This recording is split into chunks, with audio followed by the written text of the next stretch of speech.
So originally I was gonna talk about something else today, but today I got into contact with someone that I haven't spoken to in, a couple of months. I was just checking up on her, see how she was doing, and she asked me the same how I was doing. And I had asked her, how are you doing, like, emotionally, like how are you feeling at in this particular time. She was kind of explaining to me kind of how things were going at the moment for her, and what I soon realized is that she was kind of going through a bit of a downtime. I had given her advice about how to deal with that, and that going through downs is perfectly normal.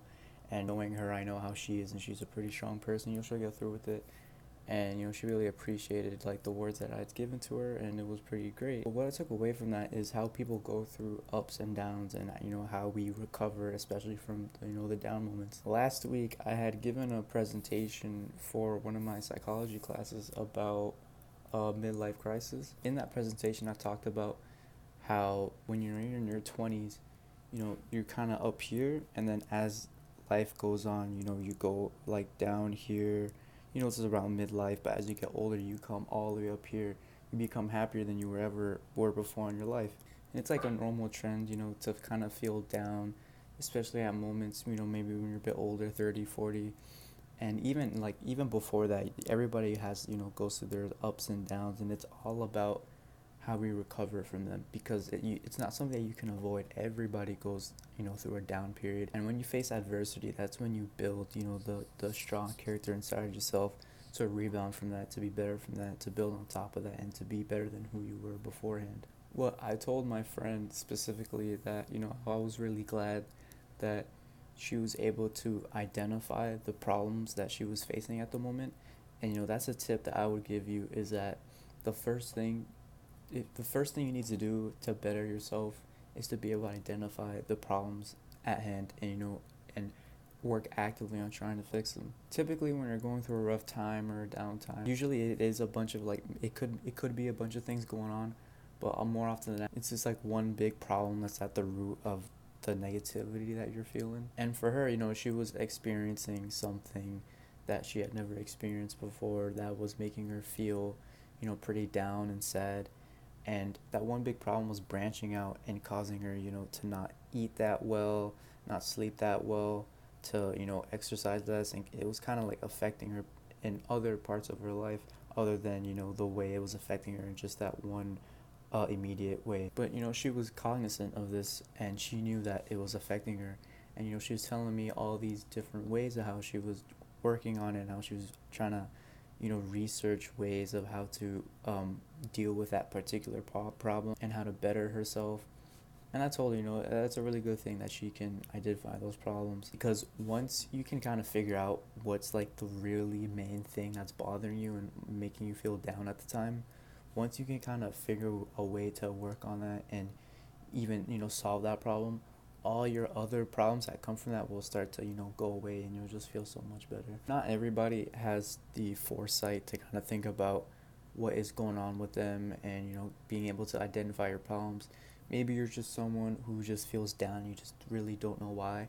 I think in that scenario, it's pretty important, if you don't already, to really focus on your health. I think fitness and health, and by that not just like exercising, but just looking at what you eat.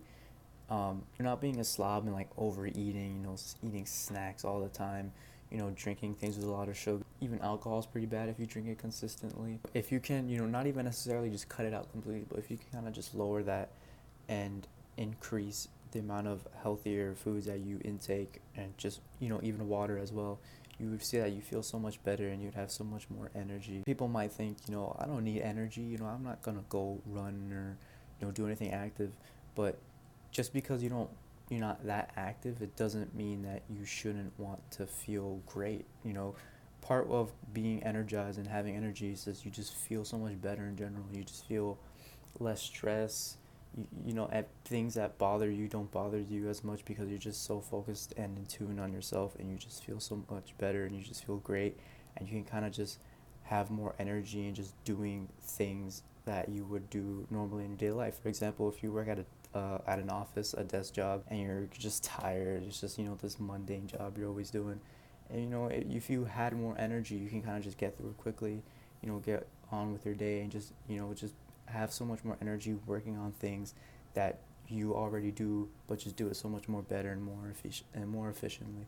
So yeah, I think really changing your health for the better can like really have such a big impact on your life, and it'll make you feel so much better. I'll tell you what, like no matter what it is you're going through, and even if you may think you can't get through it, if you are able to change your diet, exercise more, just be more healthy all around, it will make you feel so much better, and it will help you to deal with whatever it is you're already dealing with. Back to the topic of ups and downs, like I said before, it's normal. You know, everybody goes through it.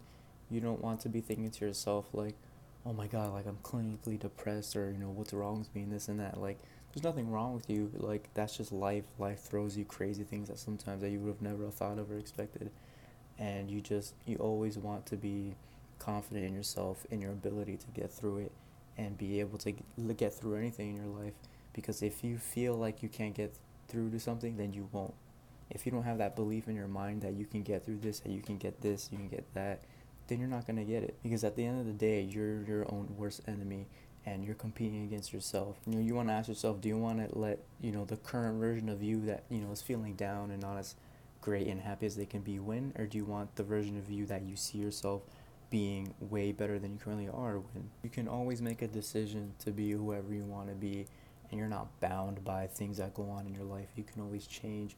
You can always be better. Just because you're in a rut, or you know, a bad part in your life, that doesn't mean you're bound to it. Doesn't mean things won't get better.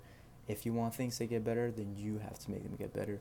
Don't rely on somebody else to helping you get better. You know, it's okay to ask for help. I think everybody should ask for help at some point in their lives, but at the end of the day, it's you that has to make shit. But at the end of the day, it's you that has to make things happen. So if you're sitting there thinking to yourself, I'm not happy with my life, I wish things would get better, well then stop wishing things would get better and do something to make things better, because at the end of the day, you have to do it. You know, we're so used to, as kids, when we're kids and teenagers, you know, having to being able to rely on other people to do things for us, to help things for us. But as you get older, you know, 20s, 30s, 40s, you know, you're an adult. You have to figure out your own problems. You have to deal with whatever it is that you have to deal with. Ask for help if you need it, but don't depend on it. There was this girl I met in one of my classes. She shared her story to me about how she used to be anorexic, about 100 pounds, and she was forced into the hospital. And in the hospital, they didn't really treat overweight, underweight people that well, and she went from being 100 pounds and really skinny to like being 180 pounds and like way overweight. And she was talking about how difficult it was to go from this far end of the spectrum to, you know, all the way to the other side. And now she's at a healthy weight, and she looks better, and she's really healthy compared to how she was in the past. And you know, she's only 23.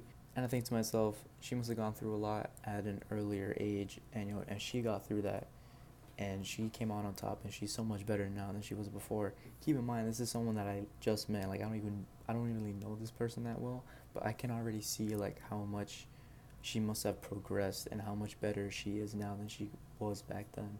I think it's really good and important to hear other people's stories. Not only can you use it for motivation, but it's just really great in general to hear about how other people live their lives and their story, and how they rebounded from ups and downs, and how it's led to the person that they are today. Like I said, we all have our ups and downs, but one last thing to say, never regret anything that's happened to you. If you've been treated bad, or you felt like you've been done wrong, or you've just been through like really hard thing, you don't want to progress as you get older and just think about, I wish this was better. Because if you think about it, if those low points didn't happen, you wouldn't be all the way up here right now. So be humble. Always think about, you know, where you came from, your lowest points, because those moments of adversity will always propel you to be the greatest person that you can possibly be. And that's all I want from people. I see a lot of people, and I can always see the potential in somebody, and I guess to a fault, I try to push people to be as best who they can be. But you know, I've started to realize that not everybody kind of appreciates that. Some people don't like someone pushing them to be something that they may not be ready to they may not be ready to go through such a change or transformation. And that's something I'm working on. Like I don't want to like try to force anyone to change. Just because I live a certain lifestyle and I think like I know that what's best for me may be best for other people. And that doesn't mean I should try to enforce that into other people, even though I may think that it's best for them and that they may be so much better off doing certain things.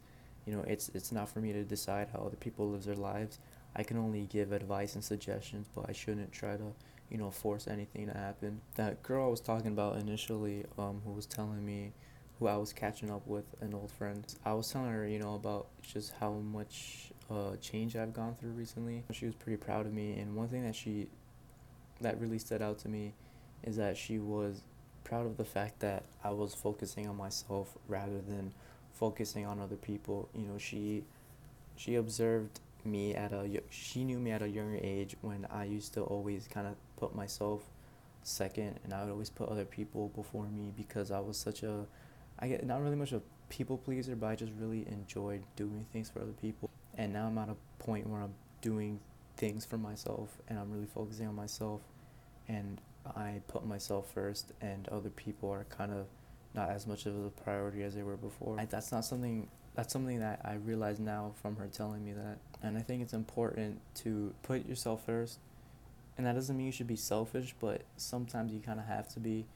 If you want to be the best person you can be, you got to be able to learn to say no and just really focus on yourself and not put other people before you. Because at the end of the day, it's your life that you're living, not other people, and you should live your life trying to be the best that you can be. So sometimes you just really gotta be selfish and you gotta do things for yourself. If you're going through a rut, I really hope that you get through it. I was going through it over the summer and I got through it, and I feel like it may not have been such a big deal compared to other people. Like other people, they may lose a family member or lose their career, something crazy like that. Mine wasn't as, big compared to that, but it was big to me. Like it was a big deal to me at being a 20-year-old or 19-year-old. And I feel like at the moment, if I can get through that, I can get through anything that comes along my way in the future. Things that may be even worse than how I felt during the time, I still think that I can get through anything.